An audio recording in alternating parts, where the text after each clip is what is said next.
everybody, my name is Farmer Phil, and in today's video we are going to be changing a lot of the metal on the plough. A lot of the metal. Uncle Ian is going to be giving me a hand, pointing out what needs to be changed, but we need to change points, shears. Well, there's no points on it, that's what I was missing.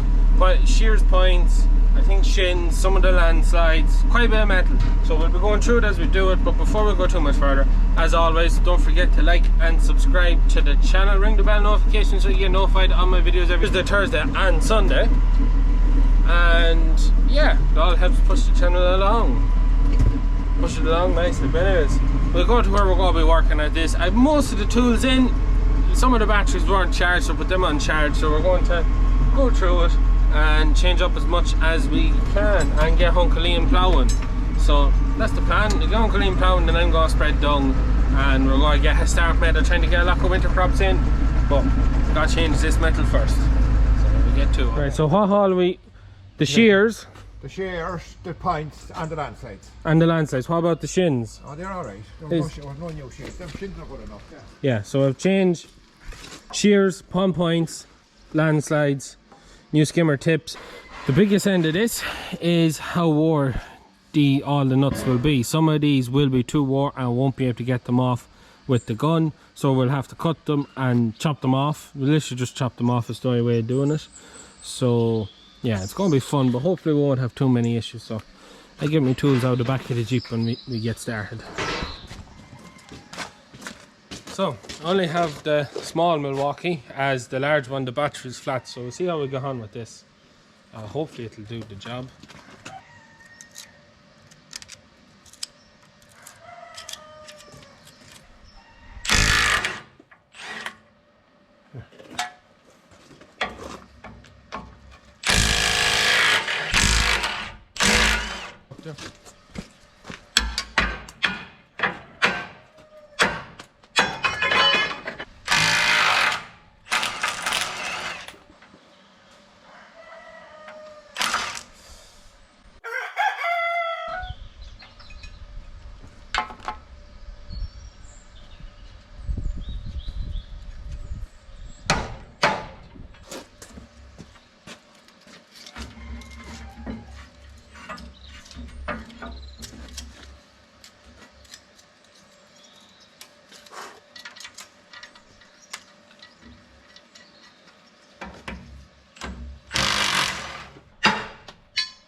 That's what the new shear looks like. We'll compare an old one to a new one there, but that's what it looks like. So the point goes into the ground, and then the shear slices it, turns it, and then the board pushes it over, and then the shin cuts your line for the furrow, and your land side keeps it up. Isn't that what it's all for? Basically, yeah. Yeah, and then this bit in here is the frog, isn't it? Could be different parts of the country, they call them different things. Well, in college, we called it the frog. Alright, so college must have been right, so that was the bit, and it's all different wear parts for how quickly things wear. The points wear the quickest, followed by your shear and your shin and your landslide and your board.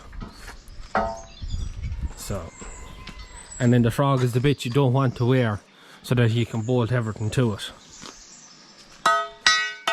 So right, I have to get, so the one wouldn't come off, so we have to cut that bolt there. It's just spinning around in the thing. I also cut my finger with it, so it'll stop bleeding eventually, but just have to cut that one off. So to open up the rest of the landslides, I can't get the gun at it, so I have to put the wrench on it and get it open. So we'll get that done next.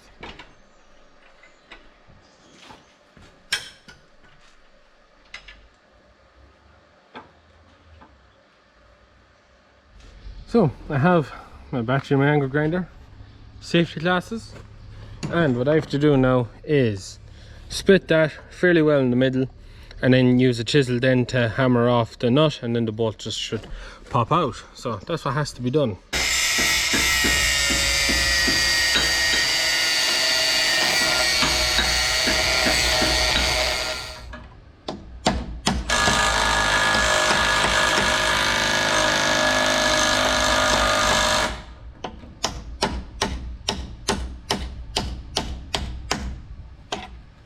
So just to show you the kind of wear that is on these, that's how much metal has wore down.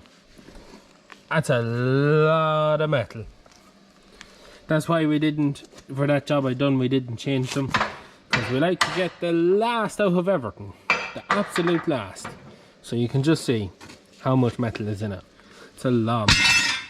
So we'll go a bit of scrap to go for Wilton's after this. So this is the new skimmer tip, and this is what we took off. Just that way. So yeah, so again you can see how much has been wore down off them, and they probably could have been done with changed a while ago, but that's for sure. they're getting done now, that's the main thing. But yeah, we definitely got our money's worth out of them. So that's the landslides on, as you can see. So it doesn't take much imagination to imagine the wear, but the back one is longer than the rest of them, and that is so that it leaves a more stable wall in the furrow for the tractor. That's all, just so it doesn't collapse in. And this is what was there beforehand, so you can just get to see some of the wear, but it's more in the thinness of it than in the nets. So yeah,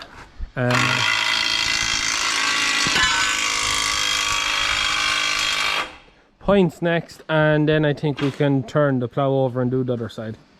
Go all over again.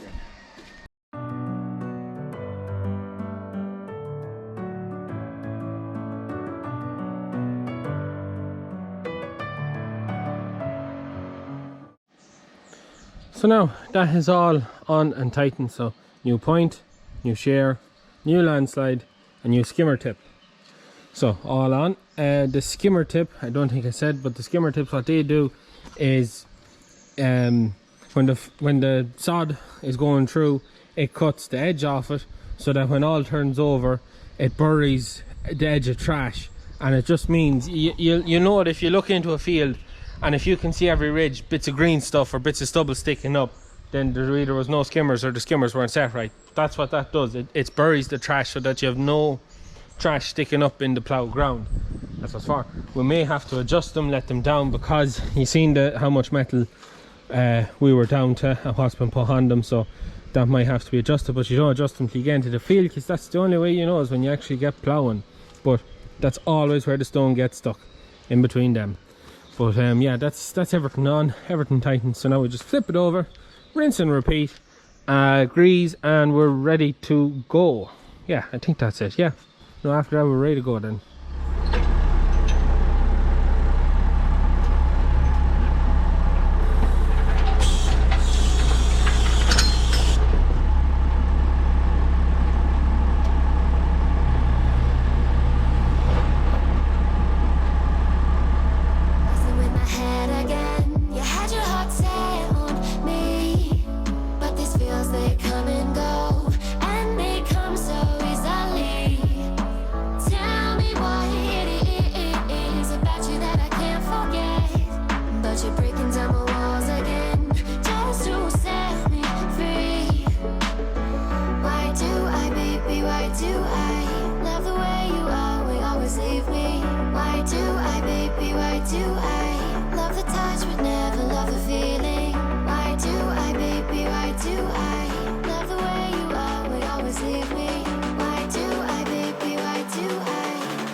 And now that is the plough serviced, ready to go. So all points, shares, skimmer tips, landslides, all changed. Plough is greased, she is ready to rock and roll. So that's, I don't know what else to say. The points are the only thing that you can use twice or so. You can turn them around when you wear one side down, you get a bit more out of them. The big thing with new points on, for anyone who isn't into the ploughing, is if we were to go into stony ground, you'd be very inclined to break them off. I seem to find that they're very easy to break off. for whatever reason. So we generally, when you put a new set of points on the plough or you turn your points, you always do it in a softer bit of ground. Well, not softer as in wet ground, but just like not a hard rocky bit of ground, just in case, because when they're freshly turned or newly put on, I see they break off too easy. So we'll leave some in the cab just in case it does happen. Shouldn't happen ploughing at the house. Put down now yesterday. Something some other people do is they'll sand off the paint off the new parts, especially if it was a new board that was after being put on. We don't bother. Some people put on a layer of acid on it to eat the paint off, because until that paint wears down to the bare metal, like it should be shiny but it's a bit rusty after the last time it was ploughing, but once it wears down, before it wears down, clay tends to stick to the paint. So that's the only downside to it, but going into the tillage ground it should be fine.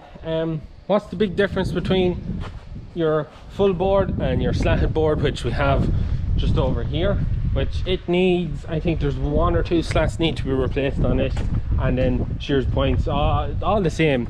Generally speaking, it's been 2 years since we've done that plough. We put new metal on it, but the big difference for us is, or that I've seen from ploughing, is your slatted board plough does a better job in tillage ground. It just kind of turns it nicer, it leaves it a little bit fluffier, whereas the mold board tends to leave it like a slab. It can have a bit of a shine to it, whereas that doesn't. But the reverse of that is your slatted board in lay ground and grassland.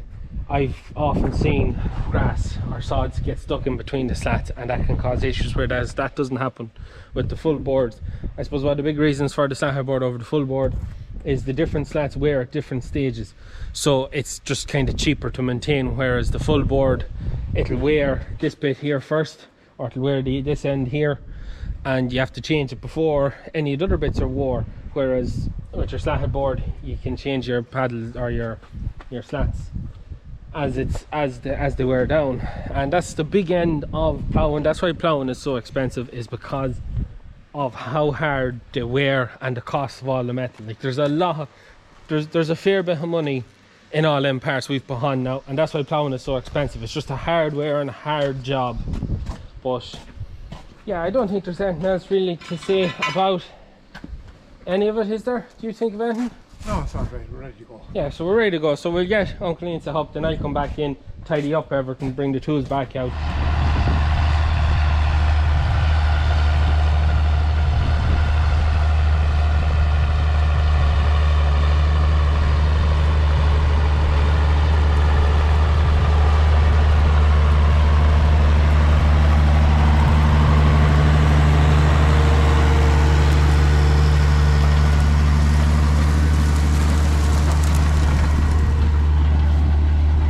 Not ploughing too bad. It is showing trash there, so they could want to adjust the skimmer, but ploughing up here, it's lovely loose earth. The dung is out. One other thing, just for anyone who says that whole combine of ours can't be too good and is losing it, you cannot see. So that's the line of where the combine went. There is no volunteers growing in any bit. The bits of green that you see is where the crop had laid down, but there's this field that had quite a bit of it that had laid down, but there's no lines of barley up through it. Just goes to show that that combine is doing exactly what it needs to, getting all the grain. Anyway,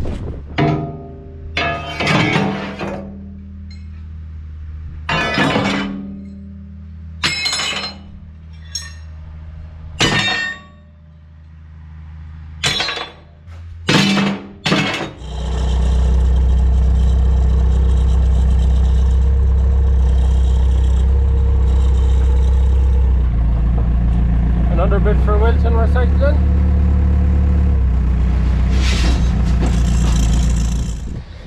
So that's all tidied up now. Uncle Ian is ploughing away out there.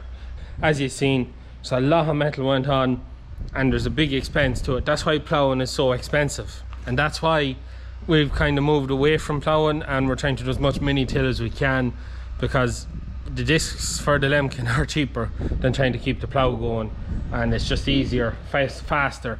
Ploughing is just, we only plough when we think we need to take compaction out of a field. Other than that, we try and avoid it if we can. I'll let you in on a little secret or thing that will be happening very shortly. It'll be going for quite a big plough to put on the back of the 3690. We'll be giving the 3690 a good old